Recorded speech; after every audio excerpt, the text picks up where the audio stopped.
What happens after we die? It's one of humanity's oldest questions, and our awareness of our own mortality is one of our defining features as a species. While it's obviously impossible for us to know anything about what happens to us after death, that doesn't mean that cultures throughout time haven't tried to imagine what may be waiting for us on the other side. Greek mythology has always inspired the imagination of the West, and has gone on to inspire popular media around the world.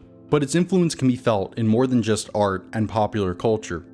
While many people think that Homer portrays a grim picture of the afterlife, we'll see that the popular mystic traditions centered around the myths of Orpheus, Dionysus, and Persephone and Demeter seem to offer initiates into these secret rites much hope for a better afterlife, along with unique beliefs around the soul.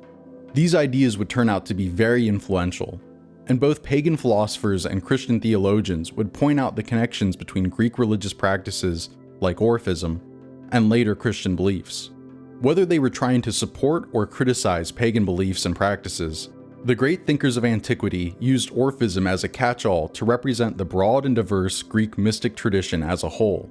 And we'll see how the history of Orphism can only be understood through understanding the history of the scholarship around Orphism. When religious studies became a serious academic discipline in the 19th century, the scholars who read these ancient sources eagerly assumed that Orphic religious practices were structured along similar lines as Christianity. They assumed that it had a defined set of scripture, the Orphic hymns, with a defined set of beliefs and practices centered around the soul and the afterlife. And so Christian scholars slapped the label of ism onto it, and they called it a day.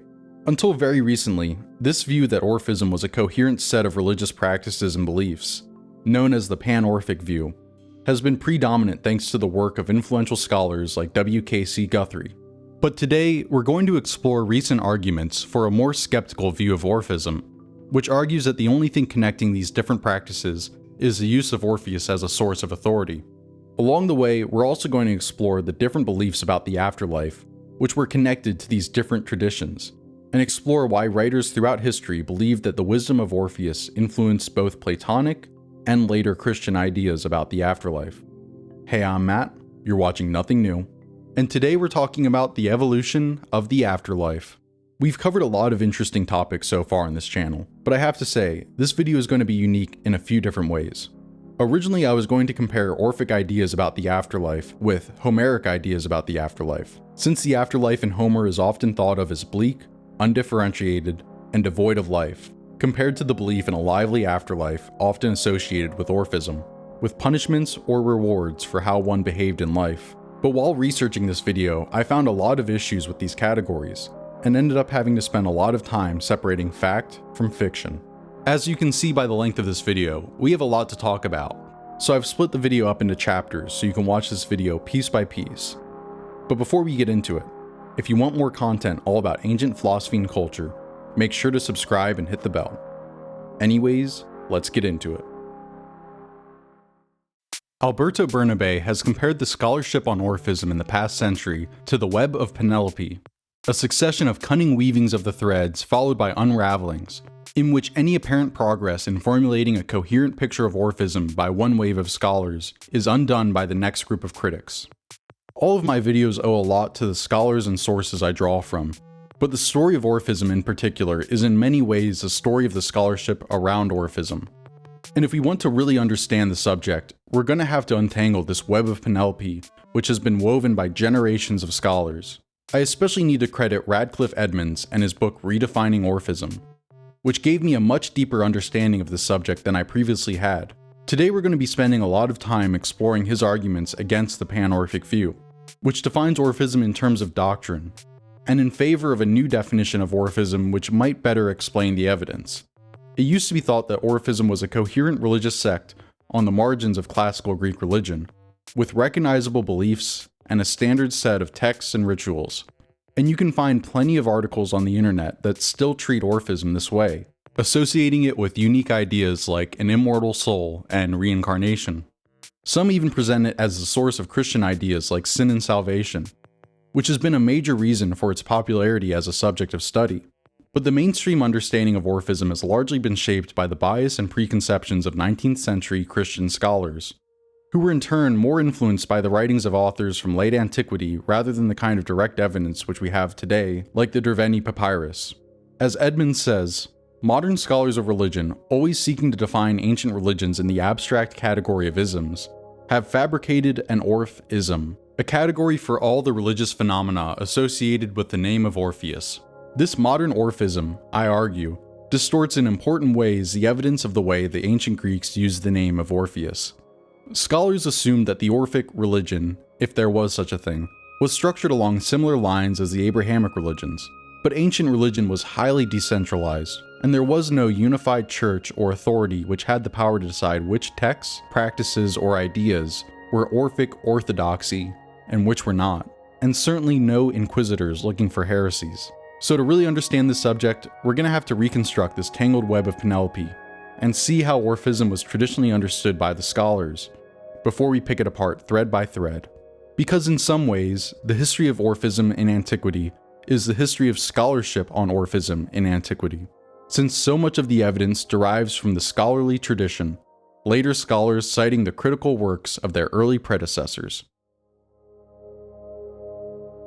Before we get into the weeds, let's start by talking about the mythical figure of Orpheus and what exactly Orphism was thought to be about. You've probably heard the myth of Orpheus, a legendary bard and musician from Thrace, and one of Jason's Argonauts, who famously traveled to the underworld to try to save his dead wife, Eurydice. With his music, he was able to win the hearts of not just people and animals, but also the gods, who allowed him to return with his wife to the world of the living. But of course, there was a catch. He couldn't look back at her until they had both returned to the world of the living. As he led her out of the underworld, he began to grow doubtful since he heard no footsteps behind him, and he became afraid that the gods had tricked him. When they were just a few steps away from the exit to the underworld, he lost faith and looked behind him. As soon as he saw the shade of Eurydice, she vanished back into the depths of the underworld, trapped forever. Unfortunately, there's not too many people who live happily ever after in Greek myth. Too bad they didn't have Marco Polo back then.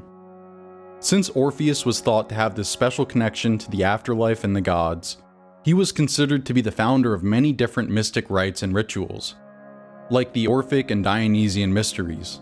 And in general, Orpheus was associated not just with gods like Dionysus and Apollo, but was even thought by some to be the originator of the wisdom found in the Pythagorean tradition. In fact, Orphic and Pythagorean practices are so similar, scholars have started to group them together under the hyphenated label of Orphico-Pythagorean. Most of the mystery cults in classical Greece seem to find some way to associate themselves with Orpheus. Whether these were Eleusinian rites for Demeter and Persephone, Phrygian rites for Meter and Cybele, Phyllan rites for Megale, or the rites of another figure like Hecate, Praxidike, or Othello. Orpheus was often, but not always, associated with them, as founder or simply as the singer whose hymns were part of the ritual or told the related myths. As for the myths around Orpheus, there's one more which we need to discuss: the story of his death. There's a few different variations of the story, but in general he's torn apart by female followers of Dionysus, either because he spurned them or their god. According to a summary from late antiquity of Aeschylus's lost play, The Basarides, it was because he had abandoned the worship of Dionysus in favor of Apollo. Having gone down into Hades because of his wife, and seeing what sort of things were there, he did not continue to worship Dionysus, because of whom he was famous, but he thought Helios to be the greatest of the gods, Helios whom he also addressed as Apollo. Rousing himself each night toward dawn and climbing the mountain called Pangaion, he would await the sun's rising so that he might see it first. Therefore, Dionysus, being angry with him, sent the Basarides, as Aeschylus the tragedian says. They tore him apart and scattered the limbs. Amazingly, his head was still intact and alive, and it sang songs as it floated down the river Hebrus into the sea, along with his lyre. Eventually, it ended up at the island of Lesbos, where the Muses buried his head and built a shrine where an oracle was established. Eventually, Greeks from all around the Aegean Sea would come to consult the oracle, and the reputation of the Oracle of Orpheus spread as far as Babylon. His lyre was said to have been carried into the heavens by the Muses, where it became the constellation Lyra. The Muses also collected the fragments of his body and buried them at the foot of Mount Olympus, and so finally Orpheus's soul could return to the underworld and be reunited with Eurydice at last. Although Homer and Hesiod never mention him in their poems, Orpheus was thought to have lived several generations before Homer, and therefore was the most ancient and authoritative of the poets. Essentially, Orpheus was a culture hero. He was thought to be the greatest of all the poets and musicians, and was sometimes credited with introducing medicine, writing, and agriculture to humanity, although these were also usually associated with various different gods. He was said to be an augur who practiced astrology and the magical arts, and introduced order and civilization to savages. Unsurprisingly, the writings attributed to Orpheus are collections of hymns and rhapsodies, which were usually centered around stories of the genealogy of the gods and the creation of the universe, known as a theogony. But as we'll see, commentaries which explain the allegorical meaning behind the myths were equally important to the Orphic tradition. One important commentary which has allowed us to gain greater understanding of the Orphic tradition is the Derveni Papyrus, which explains the deeper meaning behind the confusing stories and connects Orphic beliefs to pre-Socratic philosophy. This papyrus was discovered relatively recently, in the year 1962, at a site in Derveni, Macedonia, and was considered by some to be the most important textual discovery of the 20th century in the fields of Greek religion, the sophistic movement, early philosophy, and the origins of literary criticism. This was not the only important discovery made in the last century, however. Across the Mediterranean, archaeologists have also found golden tablets from around 400 BC at various burial sites associated with the Dionysian and Orphic mysteries, along with bone tablets from the 5th century discovered in modern-day Crimea, which also seems to be associated with Orphic religious practices. Across the Orphic texts and the various other bits and pieces of evidence, scholars seem to find reoccurring themes like invoking Orpheus or the god Dionysus, performing or requesting purification, and ideas like an immortal soul trapped in a material body, which can expect either rewards or punishments in the afterlife, and sometimes even reincarnation. But as we explore the evidence and the scholarly arguments, we'll see which ideas are authentically Orphic and which aren't, because as I mentioned earlier, there's a lot of problems which we're going to have to untangle first. While there seem to have been many Orphic writings which were floating around by the time of Plato and Aristotle, not everyone accepted their authority. Plato seems to have been suspicious of the hubbub of books attributed to Orpheus, along with the begging priests and soothsayers associated with them, and he thought that Orpheus's sorry fate was punishment for him being a coward, and not dying for love's sake, but instead trying to enter the underworld alive. Historians like Diodorus Siculus and Herodotus, who was also skeptical of the existence of Orpheus, believed that Orphic practices took their inspiration from Egypt, which was often seen as the source of all ancient knowledge. While Plato was skeptical of the begging priests and their hubbub of books, Aristotle outright denied that Orpheus even existed or wrote any of the poems associated with him. And in general, we find a condescending tone from conservative writers towards popular ecstatic rites. Plutarch associates Orphism with excessive religious practices and superstition, and Euripides is critical of the Orphics in one of his plays. But despite all of this, later Neoplatonist writers accepted the authority of Orpheus without question, and quoted Orphic poems in their defense against Christianity.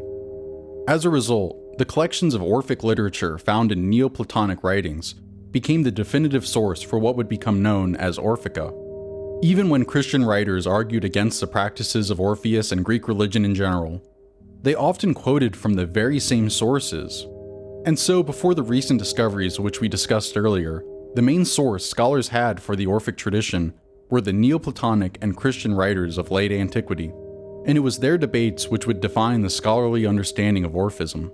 As we've been discussing, traditionally Orphism was thought to be a coherent set of beliefs and practices, with a defined set of scripture and doctrine, and was mainly identified by ideas like the immortality of the soul, soul-body dualism, reincarnation, and even original sin, salvation, and monotheistic tendencies.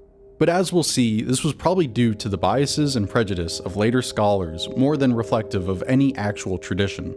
Scholars over the past century and a half have put forth various lists of Orphic doctrines in their attempts to define Orphism by its doctrines.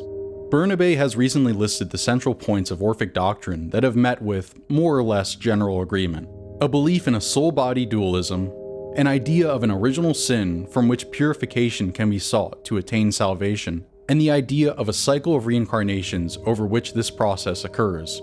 I argue, to the contrary, that the dualism of the soul and the body is an idea found throughout the tradition, whereas reincarnation is only found occasionally in texts labeled Orphic, even in its broadest sense, and cannot be read back into other texts. While a number of Orphic texts do emphasize the idea of purification, the idea of an Orphic doctrine of an inherited original sin is a modern fabrication, and the idea of obtaining a favorable afterlife is not in itself an idea restricted to Orphism. The idea of an original sin is connected to Orphism through the myth of Dionysus Zagreus, which was thought to be central to this supposed religious tradition. Dionysus Zagreus, who was torn apart by the Titans and reborn thanks to Zeus, was thought to be an example of the dying and rising god archetype, an idea popularized by James Frazier's incredibly influential work, The Golden Bow. And many parallels between these stories and Jesus were drawn by Christian scholars. Here's how one scholar from the 20th century describes the myth. The nucleus of Orphism was the myth of Zagreus. This myth narrated that Zagreus, son of Zeus and Persephone, was killed by the Titans, who devoured him, with the exception of his heart, which was saved by Athena. Then Zeus, after smiting the Titans, caused the second Dionysus, son of Semele, to be born from that heart, and then from the ashes of the Titans, men were born. The barbarian and primitive myth, given form in pre-Christian times, always remained central for Orphism down to the Christian era, and in the theological elaboration of Orphism, we distinguish 5 constituent elements. Zagreus is a son of Zeus, the Titans kill him, Zeus restores him to life, he has him raised to heaven, and he gives him a kingdom. Unquestionably, all of these mythical features appear again in connection with the figure of the Pauline Christ, who later was consecrated in the Creed. Furthermore, the resurrection of Dionysus was always regarded by the ancients as a real fact, so that at Delphi his tomb was shown, and in the Orphic theology the identity of Dionysus and Zeus, that is, the identity of the Son and the Father, is affirmed. It is also very significant that the correspondence between Zagreus and Christ was noted by the early Christians themselves, who found it so unique that they considered it to be the work of the devil. This myth was thought to be the source of both the dualistic ideas of the soul being trapped in the material body found in Orphism, and as mentioned before, the idea of an original sinful nature which requires purification, since it was thought that humans were originally made out of 2 elements, the soul made from a pure Dionysian spirit, and the body which was created from the sinful matter of the fallen Titans, and required purification. But this myth is largely a scholarly reconstruction, pieced together from various fragments, and used by Christian scholars to justify the connection between Orphism and Christianity.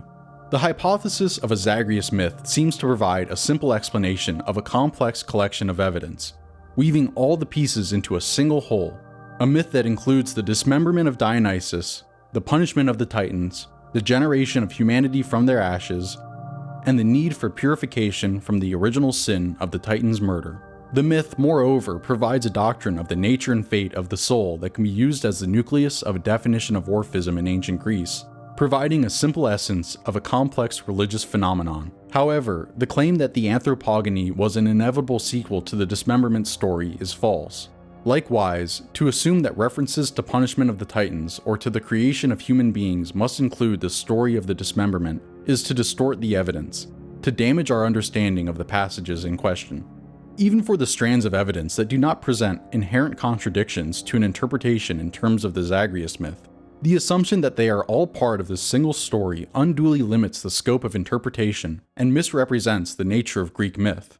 Not every reference to the Titans as the ancestors of mankind, or to Persephone and Dionysus relieving the burden of ancient crimes, or to the dismemberment of Dionysus alludes to this single story. The Greek mythic tradition was far richer and more varied, and the evidence instead attests to many different variants. We miss perceiving the evidence for local anthropogonic traditions, or for purificatory rituals, or for a number of different rituals and philosophical or theological ideas associated with dismemberment, from agricultural festivals to private initiations to Neoplatonic cosmologies.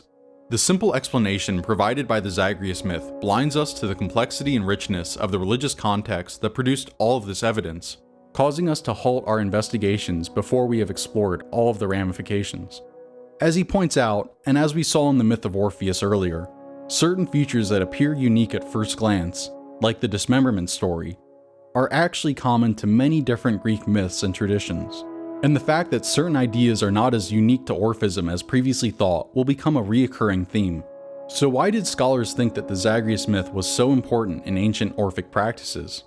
There are several reasons why the hypothesis of the Zagreus myth and the attendant idea of a coherent Orphic religion might have been appealing to the scholars at the end of the 19th and beginning of the 20th centuries who first put it down. Orphism, as reconstructed on the basis of the Zagreus myth, not only provides a simple, elegant, and coherent explanation of the evidence, but the model that it assumes of a doctrinally based religion, focused on salvation from sin and relying on the authority of sacred texts, is familiar to modern scholars of religion who come from a Judeo-Christian background. The very coherence of the model that the Zagreus myth assumes, therefore, comes not from the ancient evidence, but from the familiarity of the religious model. However, such a model, forged in the debates between Protestantism and Roman Catholicism, and shaped by the ideas of the Enlightenment as well as the Reformation, cannot be applied to ancient religion without anachronism. Such a model is scarcely applicable to early Christianity, much less to ancient pagan Greek religion. Here we can start to see how Christian assumptions about religion deeply colored how scholars understood the evidence. Since the ideas associated with Orphism and Dionysus worship seem so extraordinary compared to more mainstream religious practices, it was assumed that Dionysus worship and the Orphic mystery cults were foreign imports and were only accepted at a relatively late date. This seemed to be confirmed by the traditional accounts, which said that Orpheus and Dionysus were originally from Thrace. But recent discoveries of Linear B tablets inscribed with the name of Dionysus dating back to 1300 BC prove that Dionysus is in fact one of the earliest gods attested to in Greek culture. It's important to note that Christian scholars have been so interested in understanding and defining Orphism for a couple reasons related to this issue, compared to the supposedly bleak view of the afterlife found in Homer, which we'll explore in the next section. The view of the afterlife and the soul found in the mystery religions appeared not just to be new and unique, but also seemed to harmonize with later Christian ideas. Many scholars pointed to Orphism, which again was thought to be an import into Greece from a foreign culture, as in fact being the source of these ideas, which were then transmitted to Christianity through Plato.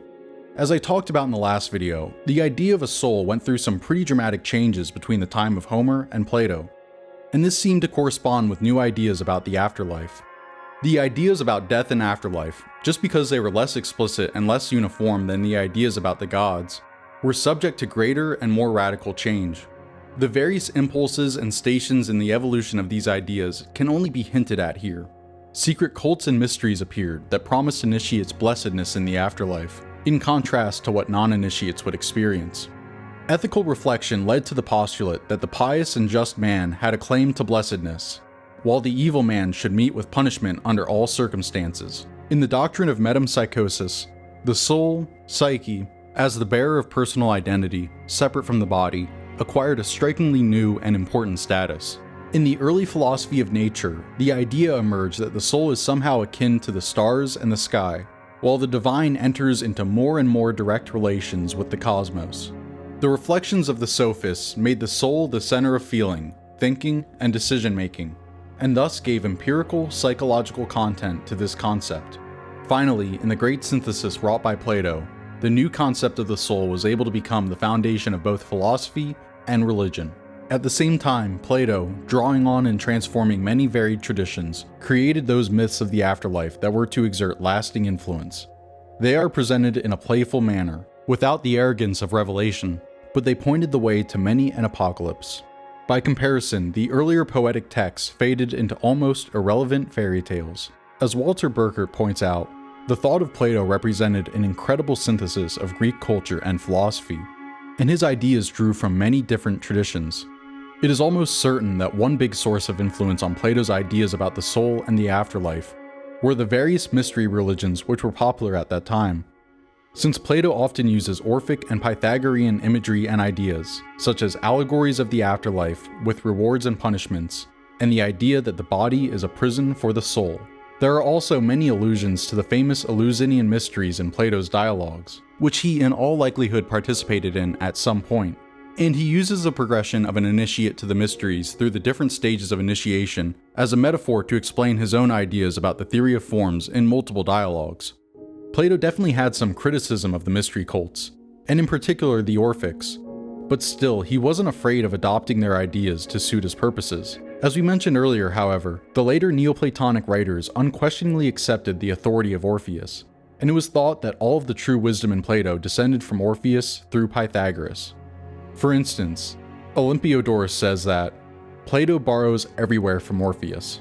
Since it was believed that Orphism in particular was the source of Christian ideas like the afterlife, immortality of the soul, and purification from sin, and since it was believed that Orphism was an outside influence, scholars became particularly interested in studying Orphism above all the other mystery traditions to see if they could find a definite source for these Christian ideas. The supposed centrality of these doctrines concerning the soul to Orphism accounts in large part for the interest that Orphism has aroused over the last century and a half, since scholars regarded Orphism as the channel through which the idea of the immortality of the soul, as well as the idea of sin and salvation, entered Western philosophic and religious tradition, primarily through the works of Plato. The contrast between the idea of mere persistence of souls beyond physical death and a true authentic idea of immortality of the soul has been seen as the contrast between the dreary Homeric afterlife, where everyone shares the same bleak fate, and the other visions of a more lively afterlife, with different fates for different folks. In his fundamental study of the issue, Erwin Roda argues for the evolution of a real idea of the immortality of the soul, coming from new ideas of the soul and of afterlife that arise out of the Dionysiac invasion and the Orphic reform. Hence, by this argument, the Orphics are responsible for the entry into Greek religion of a real concept of the immortality of the soul, and the appearance of such ideas in other texts can be attributed to the influence of the Orphics. But before we continue discussing Orphism, let's back up and discuss the idea of a dreary Homeric afterlife. Many scholars have emphasized the bleak view of the afterlife found in Homer, but this isn't the only picture of the afterlife that can be found in the epics. The Homeric epics present a mixed picture of what happens to an individual after death, but scholars have focused on one element in that picture as the standard view of the afterlife.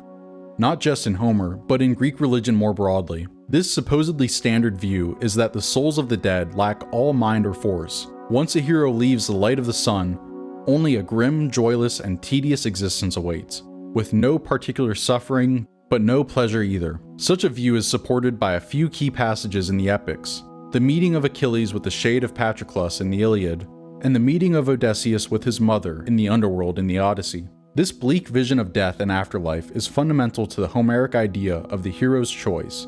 Only in life is there any meaningful existence, so the hero is the one who, like Achilles, chooses to do glorious deeds. Since death is inevitable, the hero should not try to avoid it, but go out into the front of battle and win honor and glory.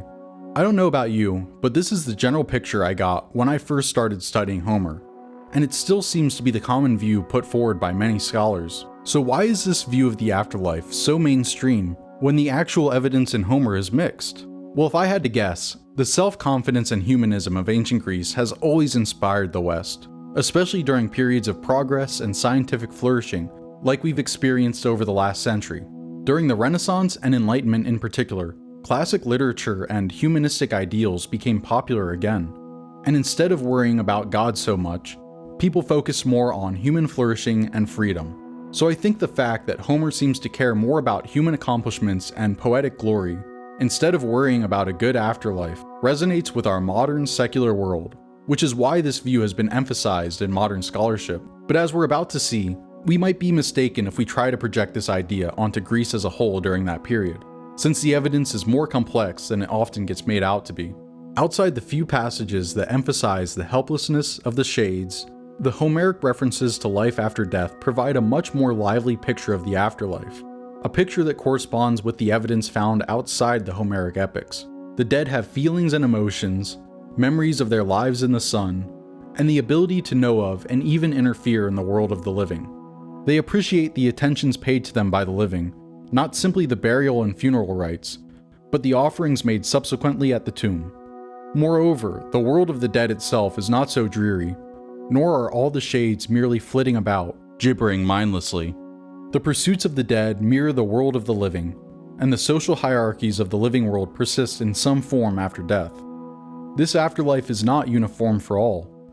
Those who have angered the gods continue their punishments in the afterlife, while those who have won their favor continue to enjoy its benefits. This differentiated afterlife is in direct conflict with the uniformly dreary one that underscores the importance of the heroic glory. The scenes with Achilles and Patroclus, or Odysseus and his mother, are notable for their pathos, but while these few passages clearly articulate the idea that the shades of the dead live mindless and meaningless existences, the other references to the life after death are much less marked, suggesting that the audience needs less grounding to accept the ideas of lively afterlife introduced in them. It is the ideas of mindless shades and lifeless afterlife that need careful handling, put in the mouths of authoritative speakers like Achilles, Circe, and Odysseus as explanations of strange visions. These ideas are marked as special, in contrast to the expected and accepted ideas of a lively afterlife. I think this is a very compelling argument, and it gives a reasonable explanation for why the bleak and undifferentiated view of the afterlife is seen as the standard view. The idea of a lively and differentiated afterlife may have been less pronounced in the epic poems just because they were so common that they didn't need to be clearly explained. But the idea of a bleak afterlife stands out to us so much because Homer needed to clearly explain what may have been strange ideas to the audience of his time. So, as Edmonds warns us, we should not confuse the world of Homer with the world in Homer. The problem, I suggest, lies in the confusion of the world in the Homeric poems with the world of the Homeric poems. That is, the world of their audience. The ideology of death and afterlife expressed in the Homeric poems does not necessarily correspond to the ideas that were generally accepted by the audiences of the Homeric poems over the years in which the poems were being composed and performed. Rather, the poems articulate their own ideology of death and afterlife that resonates with the ideas of heroic glory and the poetic celebration thereof within the poems. Scholars have mistaken the special ideology within the poems for the ideas of death and afterlife of the audience outside the poems, thus misunderstanding both the way the ideas and images of afterlife are used both in Homer and in later authors such as Plato. Perhaps the emphasis on poetic immortality over anything else was a reflection of the growing power of the poets. The ideas in Homeric poetry that are usually taken to be standard, in fact, represent a special perspective that stresses the power of poetry to provide immortality through memory, while the range of ideas that are actually marked in the ancient evidence as extraordinary or linked with Orpheus and his ilk is much smaller. The persistence of the soul and the lively afterlife are not the exclusive province of Orphism, but rather the normal and most widely accepted ideas in the tradition. Only a limited range of ideas about the relation of the soul to the body seem consistently to be labeled in some way or other as Orphic in the evidence. It is not surprising that the few references to the idea of poetic immortality as replacing any other form come precisely from the lyric poets who are emphasizing their own power and authority as poets to determine who will live forever. Sappho vaunts over another woman, taunting her bitingly and in the event accurately that she will be forgotten after death, flitting like a Homeric shade, while Sappho herself will be remembered because of her poetry. The Homeric poetic view of a lifeless afterlife remained in the tradition, available for access by any who wanted to make use of it, but it was never the dominant idea, either in literature or in cult. While the idea of a lively afterlife was thought to be one of the main features which distinguish Orphism from mainstream forms of classical religion, the more we look at the evidence, the more these constructed categories fall apart. One of the things most often imagined by modern scholars to distinguish Orphism from normal Greek religion is a belief in a lively afterlife, featuring morally tinged rewards and punishments for the dead in contrast to the uniformly shadowy world of the dead in Homeric epic. Orphic rituals, it is thought, provide the means to salvation in the afterlife for the elect, while the uninitiated suffer torments because of their unexpected guilt. A closer examination of the evidence and context, however, reveals that the idea of the lively afterlife is more the norm than the exception in the evidence for Greek views of life after death. Homeric epic provides a peculiarly epic view that only epic glory provides any kind of meaningful afterlife. But this idea, while remaining influential throughout all periods of Greek history, is in tension with the idea that appears in funerary practices and literary depictions of the dead, who retain awareness of the world of the living and seek honor from and bestow favor or ill will upon the living. So the idea of a lively afterlife wasn't a new idea to the Greeks, but what may have been new were ideas about immortality and reincarnation. As we'll see in the upcoming video on Plato's dialogue, the Phaedo, the fact that Socrates has to provide arguments to convince others of the immortality of the soul shows that these kind of ideas about the soul don't seem to have been widely accepted in classical Greece, and were probably new. Of course, that doesn't mean that they didn't believe in souls or the afterlife at all, but like many ancient cultures, a soul's existence in the afterlife depended on the living remembering them and performing traditional rituals. The idea that the soul survives death is not an unfamiliar idea to the interlocutors in Plato's dialogues, and the mythic tradition provided a wealth of images and ideas that Plato could refashion for his own purposes, using the familiarity of the myths to increase both the authoritative power and the expressive capacity of his reworkings. The idea, however, that the soul is somehow immortal, imperishable like the gods, is an extraordinary and unfamiliar idea. Towards the end of the Republic, Socrates asks his interlocutor, "Have you not realized that our soul is immortal and never perishes?" And he looked at Socrates in amazement and said, "By Zeus, I've not. Can you really say that?" The arguments in the Phaedo are designed to convince some of Socrates' closest and most philosophical interlocutors of this strange proposition, and to explore its consequences. Another surprising idea found in the works of Plato is the idea of the transmigration of souls after death, known as metempsychosis. Plato makes use of the extraordinary idea of reincarnation, found in some Orphic poems and attributed to certain Pythagoreans, to reinforce some of the central ideas of his dialogues, transforming a random process of movements of a soul into new bodies into systems that mesh with his ideas of a rationally ordered cosmos. The details of the system in each dialogue, however, correspond to the important issues in that dialogue, and so are not precisely consistent with one another, suggesting that Plato makes use of these ideas without resting too much weight on their precise details. In each dialogue, Socrates attributes the ideas of the myth to some unspecified but special source, hedging in characteristically Platonic fashion the authority of the source. For example, in the Phaedo, Socrates insists on the fundamental truth of the ideas, even while he simultaneously marks their strangeness and opens them up to philosophical questioning. No sensible man would insist that these things are exactly as I have described them, but I think that it is fitting for a man to risk the belief, for the risk is a noble one. That is, that this or something like this is true about our souls and their dwelling places. Modern scholars have often debated whether the idea of reincarnation should be classified as Orphic, Pythagorean, or in some other way, but the ancient evidence shows us that, while the idea was certainly attributed to Orpheus in some evidence, as well as to the Pythagoreans, it is not characteristic of all evidence connected with Orpheus. Reincarnation is thus Orphic, in the sense that it is the sort of marginal idea that could be attributed to Orpheus, not in the sense that all evidence for Orphic ideas of the soul must incorporate an idea of reincarnation. Just as certain images of the soul's relation to the body are marked as extraordinary in some way, associated either with the wise and mysterious ancients or certain crazy crackpots, the notion of reincarnation is always marked as exceptional and is often attributed to figures like Orpheus or Pythagoras.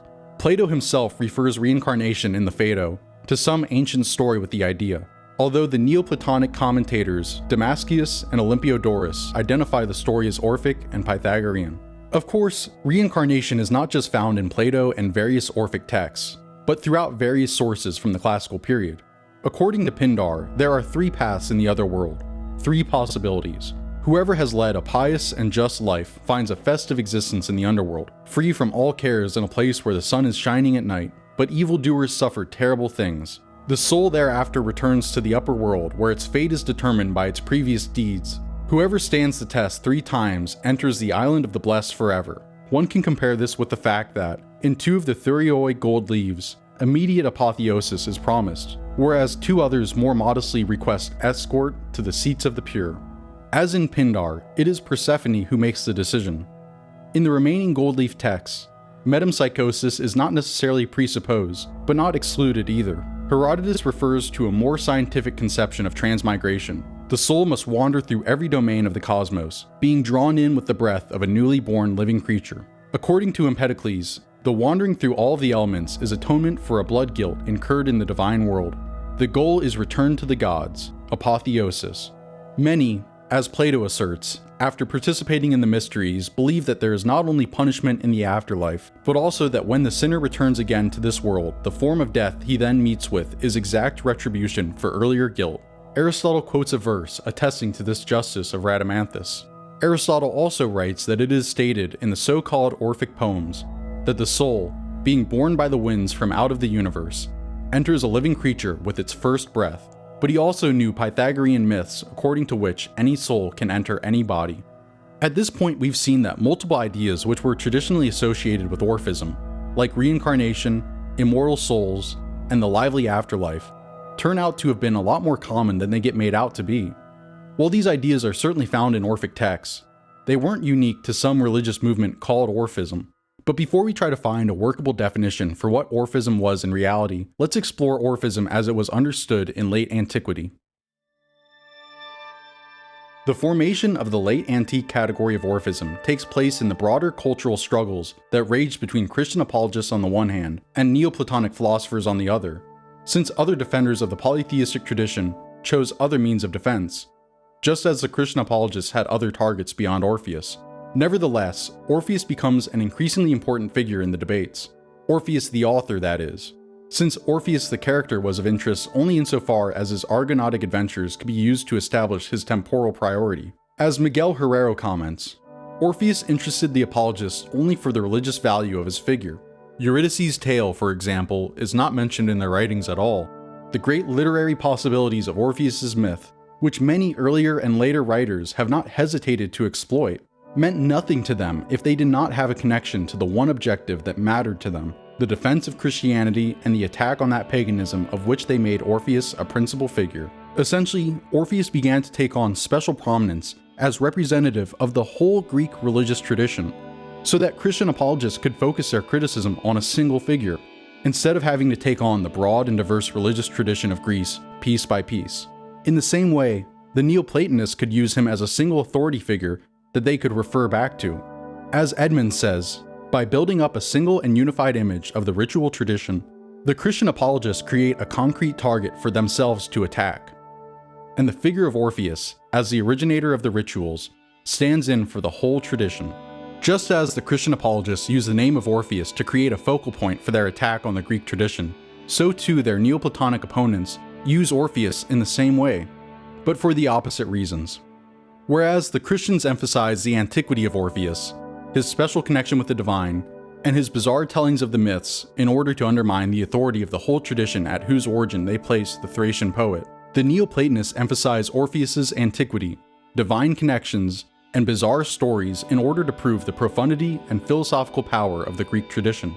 Using not just the same principles, but very often the same passages, they draw contrary conclusions from their Christian opponents, highlighting the consistency of the Greek religious tradition from its earliest theologian, Orpheus, up to their own current works. The earlier Neoplatonists, like the earliest apologists, tend to cite Orpheus as merely one among several important early theological poets. But, starting with Iamblichus, the Neoplatonic authors increasingly use Orpheus as the single most important figure, eclipsing Homer as the spokesman for the tradition.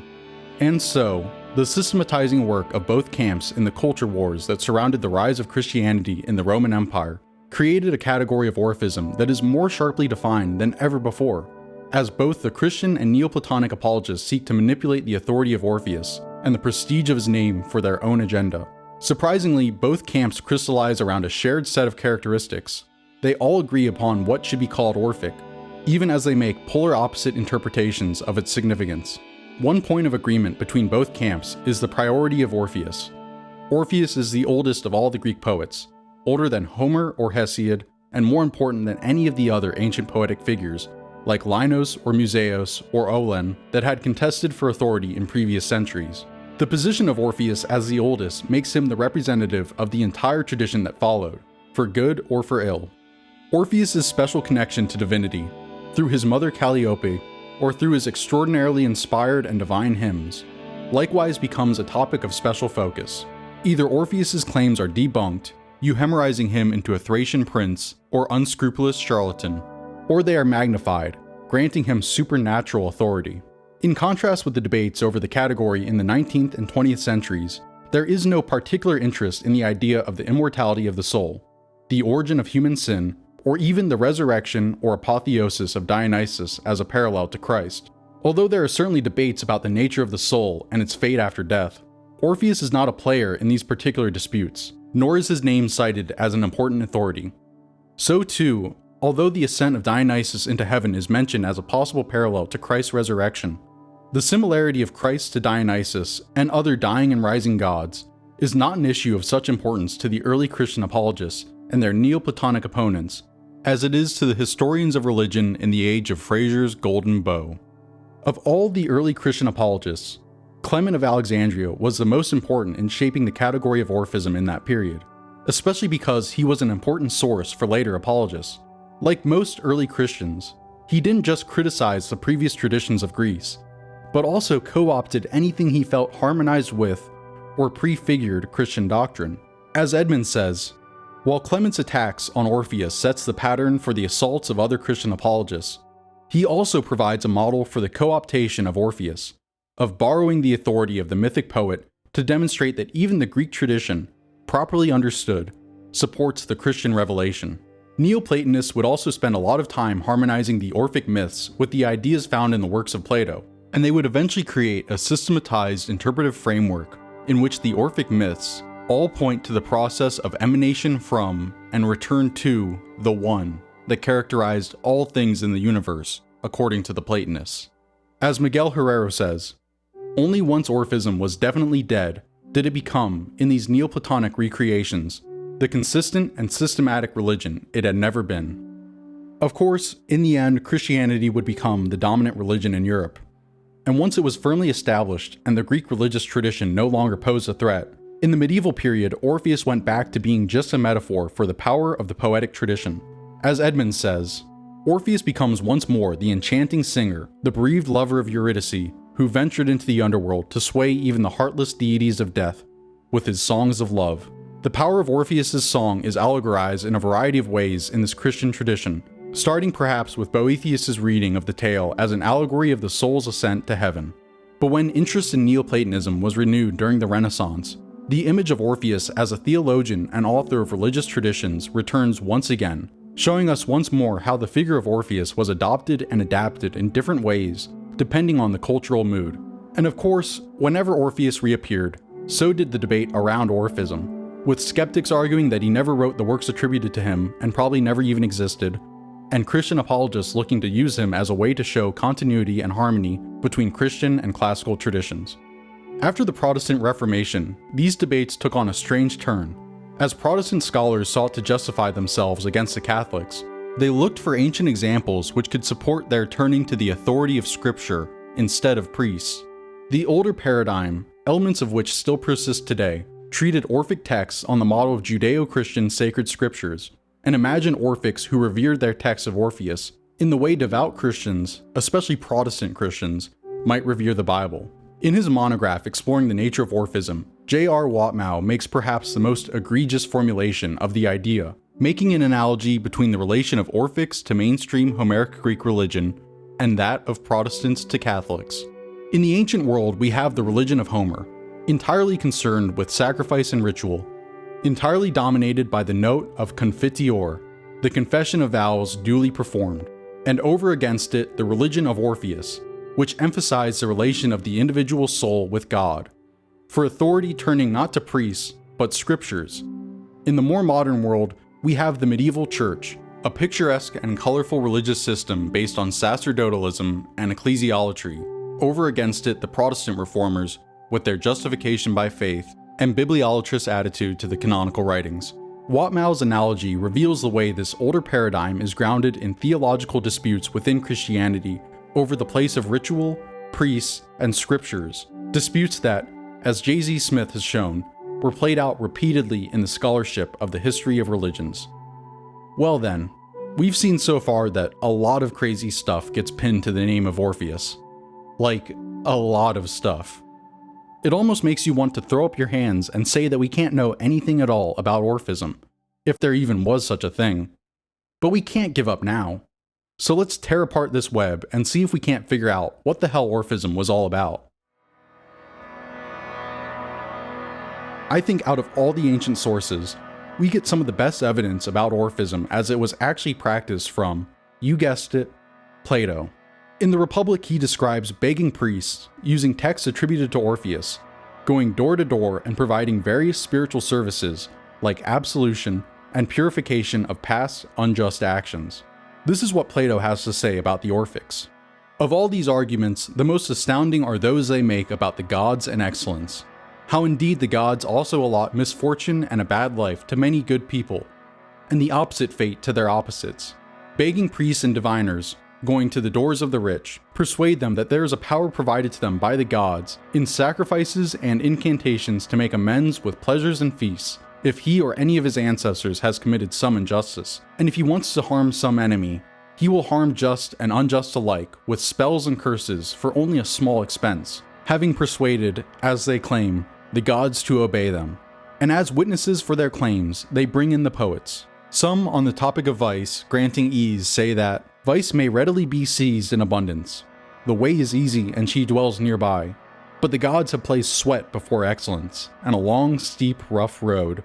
Then they call on Homer as a witness that the gods may be swayed by men, since that poet says, even the gods themselves may be moved by prayers, and men avert their wrath by praying to them, and by sacrifices and soothing pleas, and by libations and the smell of burning fat, when someone has transgressed and done wrong.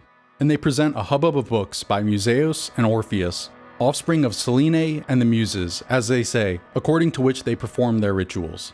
And they persuade not only individuals, but whole cities that there are absolutions and purifications from unjust deeds through sacrifices and the pleasures of play, both for them while still living and after they have died. These teletae, as they call them, release us from evils in the hereafter, but terrible things await those who have not performed the rituals. If you know the basics of Greek philosophy, you know that Socrates was famous for not writing anything down, since he believed that true philosophy was done through dialogue, and that books were a poor means of communicating knowledge. And of course his student Plato shared his aristocratic and conservative views on these topics, and more. Maybe they looked down on books because it represented a democratization of knowledge.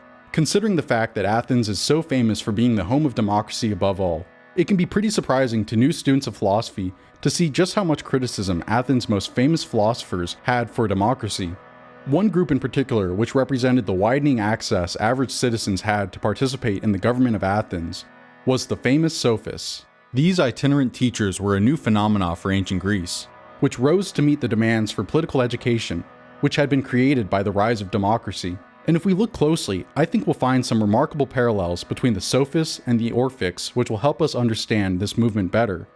Perhaps both groups were just the result of a new and disruptive technology that was starting to take over during this period. Books. After the Bronze Age collapse and the loss of literacy in Greece, the authority of the oral poets was supreme. But now, new groups of public intellectuals, using the latest technology to make claims to special knowledge, were questioning traditional sources of knowledge and making a living selling questionable spiritual and intellectual services. The hubbub of books in 5th century Athens was not confined to Orphic books only. All sorts of books were chattering in the busy marketplace of ideas that characterized the intellectual climate of that period. Even though the technology of writing had been available for centuries, the first significant challenges to the oral poetic tradition as a primary authoritative discourse came in this period.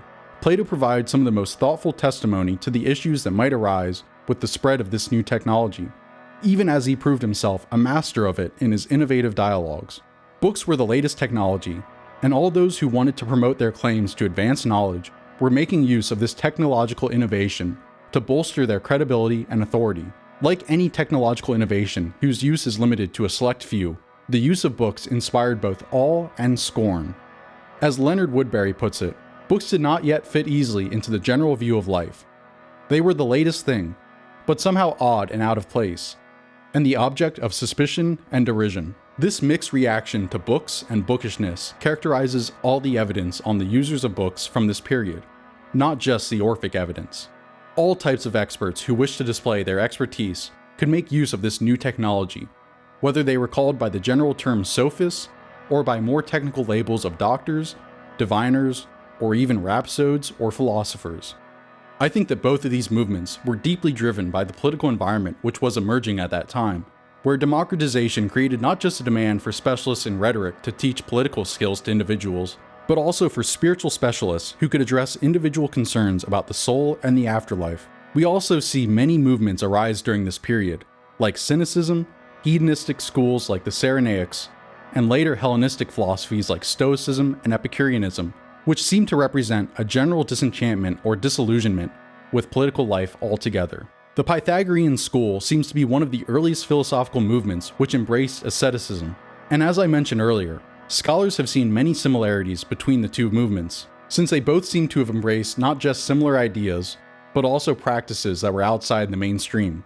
The word Puritanism has been used very tellingly to describe the Orphic and the Pythagorean life, in the sense of a severe and gloomy view of life stressing by means of radical regulations, the tension with this world, and with corporeality as such. It is true that individual seers and wandering priests had probably always been prone to a distinctive way of life. Pythagoras is to be seen in a tradition of metrogyrte and miracle workers such as Epimenides. Certain abstinences and purifications were always demanded in connection with festivals and especially with initiations. Yet when the exceptional state becomes the permanent mark of a group, it changes its function. The alternating rhythm of the extraordinary and the normal is discarded, and in its place there appears the opposition between the common, despicable world and the special, self-chosen life. The peculiarities of this way of life require continuous self-confirmation in a closed circle. Thus, Orphic and Pythagorean purity can be interpreted as a protest movement against the established polis. The dietary taboos impeach the most elementary form of community, the community of the table. They reject the central ritual of traditional religion, the sacrificial meal. Yet, Empedocles alone seems to have carried this out in a radical way.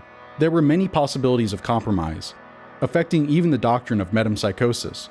Initiation sacrifices continued to be performed, yet the true act of divine service was now the offering of incense. At all events, instead of the pre-existing communities of family, city, and tribe, there was now a self-chosen form of association, a community based on a common decision and a common disposition of mind. But this was not the only way that political circumstances may have influenced the shape of these popular movements.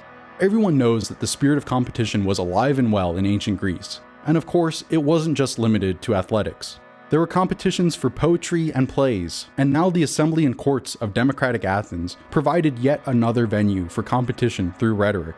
Whatever the forum, the contest is always for such influence, whether for political authority in the assembly, medical clientele in an agora debate, or students in a sophistic display. Indeed, the competition described in Plato's Protagoras over the interpretation of a poem by Simonides provides the most detailed account of such a wisdom contest in 5th century Athens, showing how the exegesis of an authoritative text could provide the opportunity for someone claiming extraordinary wisdom to demonstrate the validity of his claim and his superiority over his rivals. It is precisely in such a context that we can best understand the aims and methods of the Derveni author. The Derveni author is a religious specialist who is putting his wisdom and expertise on display in the treatise on the Derveni papyrus. And one of the primary ways in which he demonstrates his abilities is through his exegesis of the Orphic poem. As mentioned earlier, the Derveni papyrus is one of the most important discoveries made in the last century in regard to the study of Orphism, but scholars have puzzled over how to interpret the evidence. The text is strange because it's not just an Orphic theogony, it also includes an allegorical commentary which explains the myth in terms of pre-Socratic philosophy and cosmology.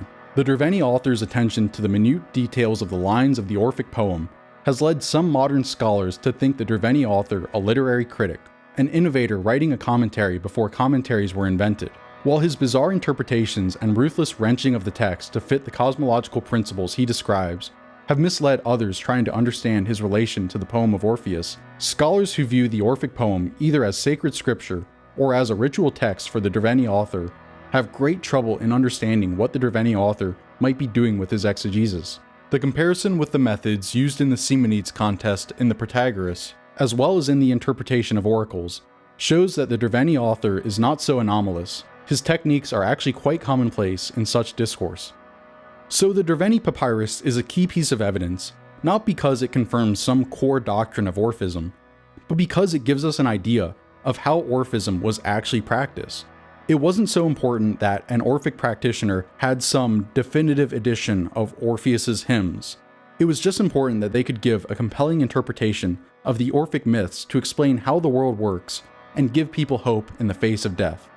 The doctrinal definition of Orphism is deeply problematic for the Derveni author, since he seems unconcerned with all the pieces of doctrine that are supposed to be central to Orphics: titanic guilt, purification and vegetarianism, metempsychosis, etc. None of these ideas appear anywhere in the Derveni papyrus, either in the Orphic poem or in the treatise that contains it.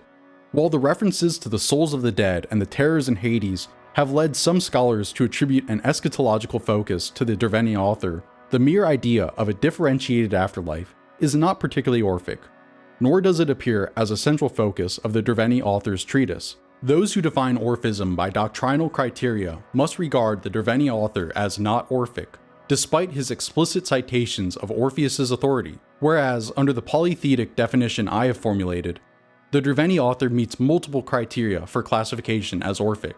Burkert likewise argues for a non-doctrinal definition. It did not matter for an Orphiotelest whether he himself or his colleague was truly Orphic, but whether he was good at his profession. The Derveni author repeatedly, through his rhetorical skill of exegesis in his treatise, tries to convince his audience that he is good at his profession.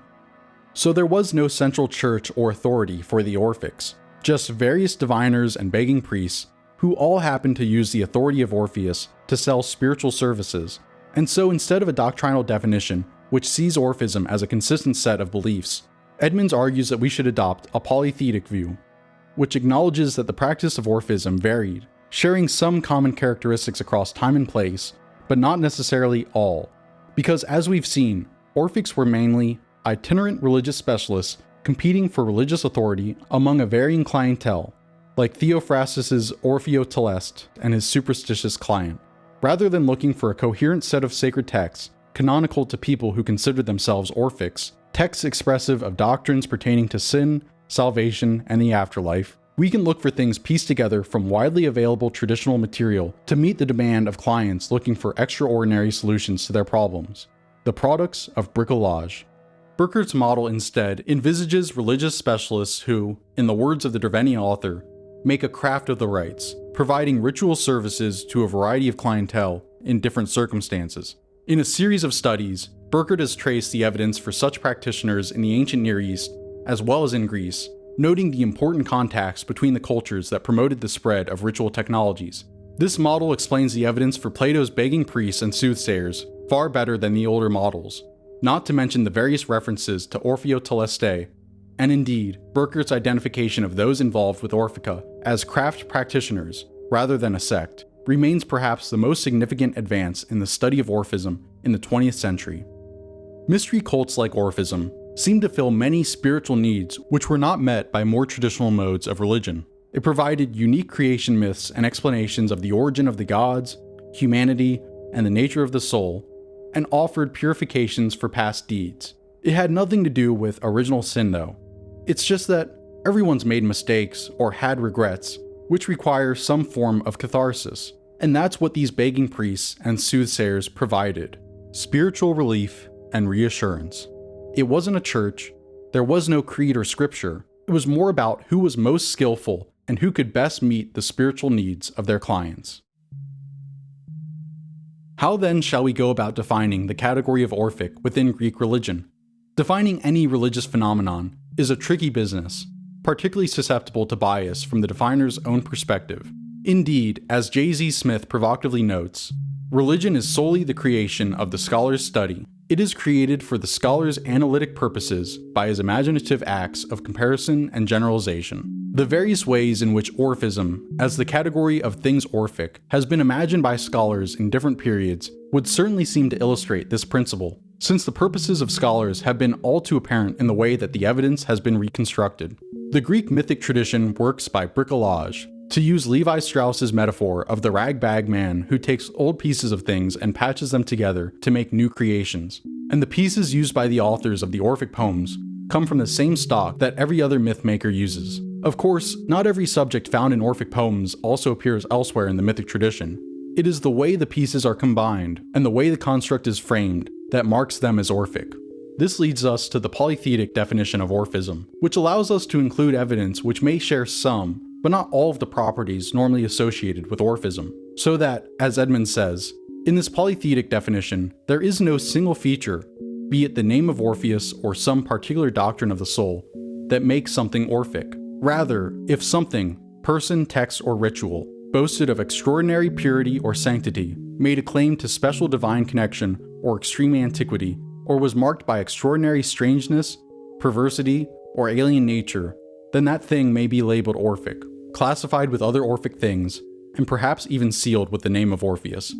This polytheistic definition permits us to include even material that is not sealed with the name of Orpheus, but is classified as extraordinary in the same ways that other evidence that does bear Orpheus's name. Whereas modern scholars have tended to make such attributions on the basis of supposed Orphic doctrines, the ancients made no such doctrinal classifications.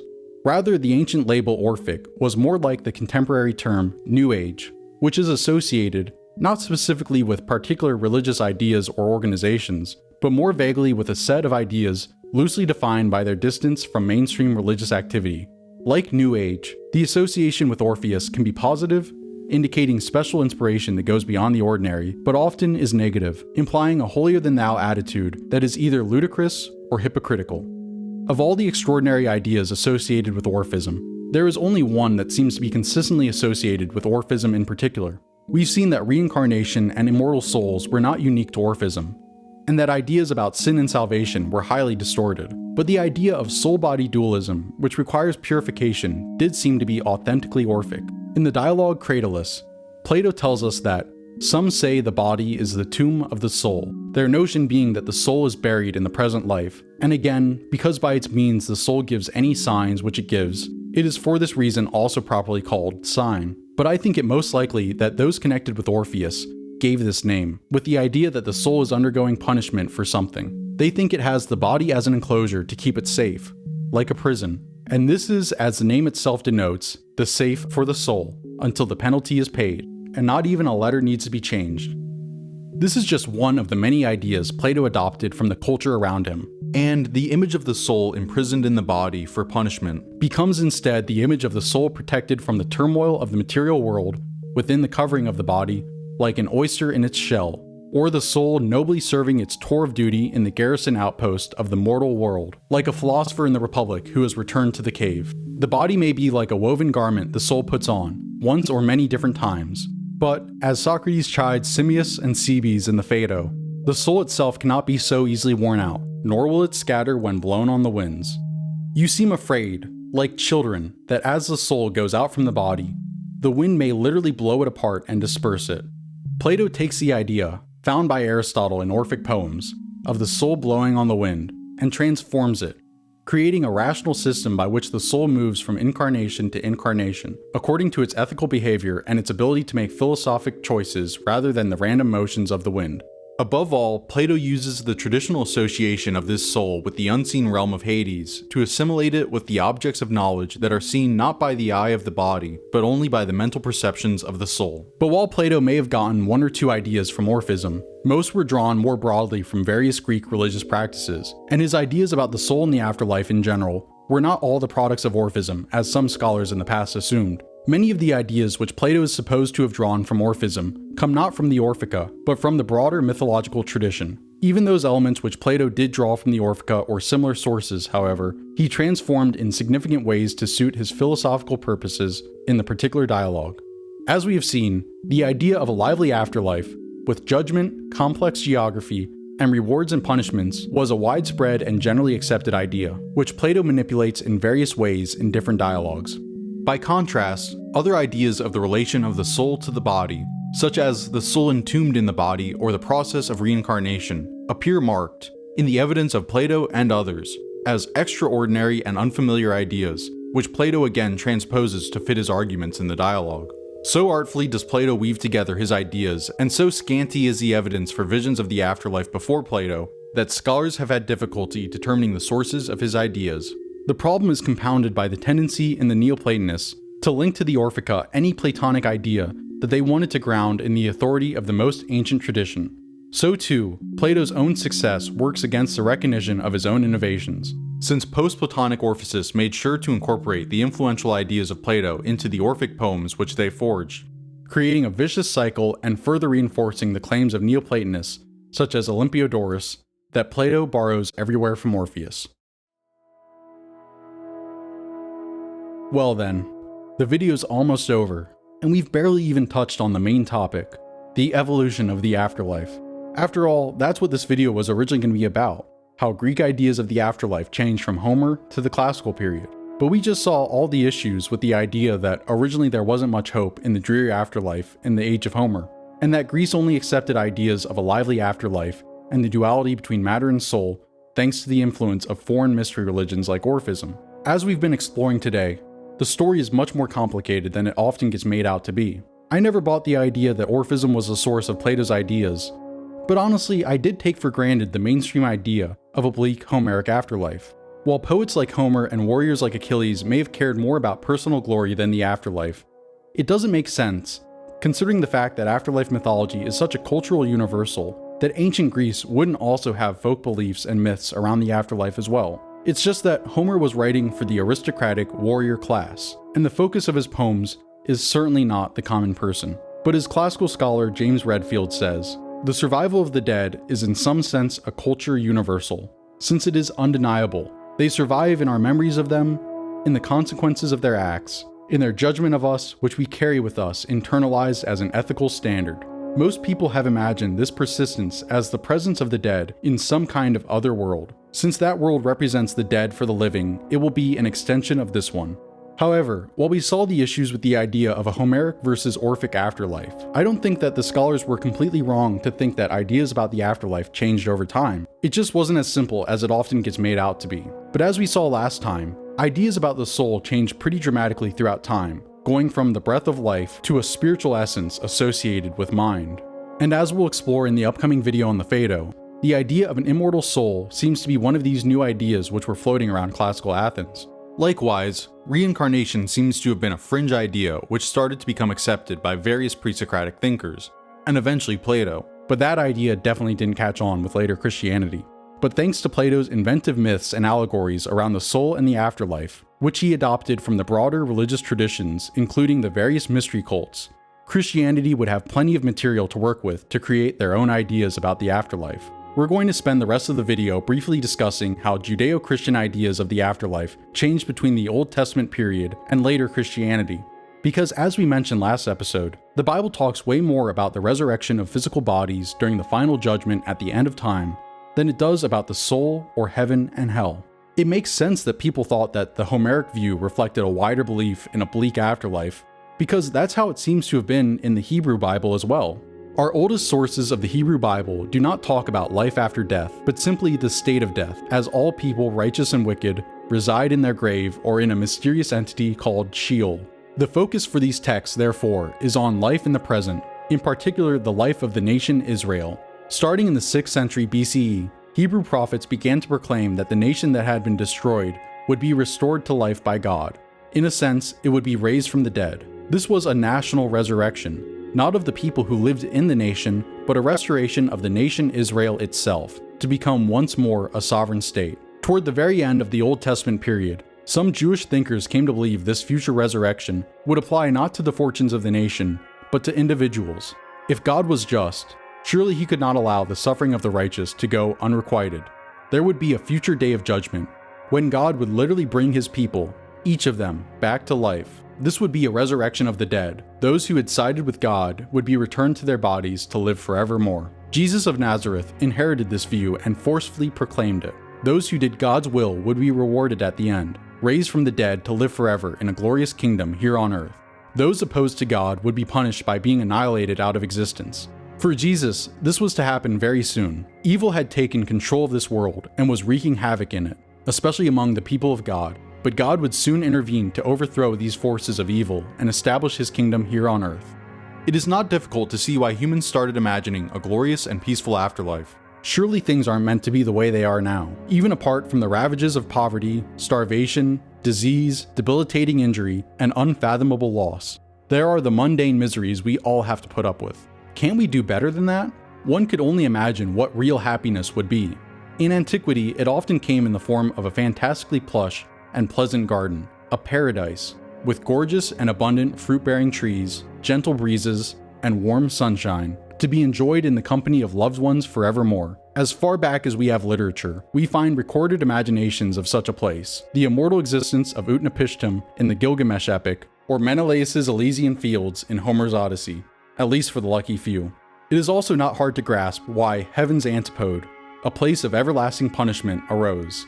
People have always wanted justice, and if it is not to be found in the present world, possibly it will come in the life beyond. Those who have sinned against the gods or abused their fellow humans must surely have to pay a price. Even so, it is interesting that punishment after death is not part of the ancient Jewish scriptures, the Christian Old Testament. There are, however, hints of it in Homer, as we have seen, and it becomes a mainstay of the classical Greek tradition as far back as Aristophanes and Plato. After their days, Hellenistic culture spread throughout the Mediterranean with the conquests of Alexander the Great, and many peoples, including Jews, adopted their conquerors' views on many things, including views of the afterlife. These influenced developments later within Christianity. In many respects, Christian hell is Hellenistic. Even though Augustine believed that the final state of things, either eternal torment for the damned or eternal ecstasy for the saved, would come only at the end of the world with the final judgment of God, he, like so many of his predecessors, believed that a foretaste of eternity would come at the time of death.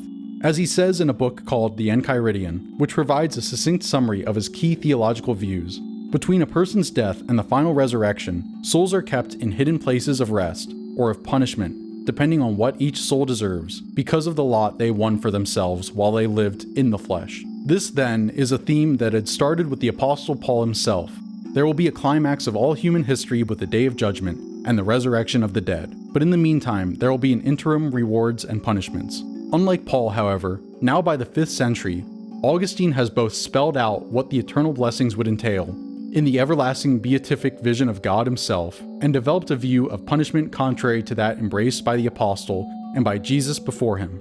Now the wicked would not be annihilated for all time, they would be subject to eternal, conscious torment. Even if Augustine represented a kind of culmination of thought on the afterlife, he is not the stopping point. There continued to be issues that he himself never resolved, and others that continued to be debated after his day. Among these were the question of whether some people destined to be saved might first have to experience torments to purge them of their sins. In later centuries, this was to become the doctrine of purgatory. We have already seen, in fact, a very similar idea in much older sources from pagan realms. In the afterlife myth preserved in the Phaedo, Plato speaks of those who lived a neutral life, not terribly wicked sinners, but also not surpassingly holy, sent to a place of purification to be punished until absolved. So too, Virgil speaks of souls in the afterlife who were drilled in punishments in order to pay for their old offenses, before being sent to Elysium's broad expanse. Justice cannot allow everyone to be treated exactly alike. Sinners need to pay for their shortcomings if they hope to enter the glorious happily ever after with those who are truly righteous. Christianity didn't grow up in a vacuum. As we can see, it was not only deeply influenced by Judaism, for obvious reasons, but also Hellenistic culture and philosophy. The early Christian apologists and church fathers spent centuries debating with and responding to the diverse culture of the ancient Mediterranean. And there's a lot more awareness today of the pagan roots of many aspects of Christian culture, thanks to modern scholarship. It's undeniable that Neoplatonism in particular had a strong influence on Christianity. Just look at Gnosticism, which is famous for its dualistic beliefs in a divine soul trapped in the flawed material world, similar to what we talked about today. Christianity, as we recognize it today, didn't take shape until around the 4th and 5th centuries of the current era, when the first ecumenical councils adopted the Nicene Creed and repudiated Arianism, Nestorianism, and other controversial interpretations of Christian doctrine. St. Augustine, who was easily the most important of the early church fathers, was also highly influential in developing fundamental doctrines like original sin, and provided answers about the afterlife and other spiritual questions which were left unanswered by the Bible. What most people don't know about St. Augustine is that originally he was a Manichaean, and it wasn't until after he studied Neoplatonic philosophy in Milan that he began to feel compelled by Christianity.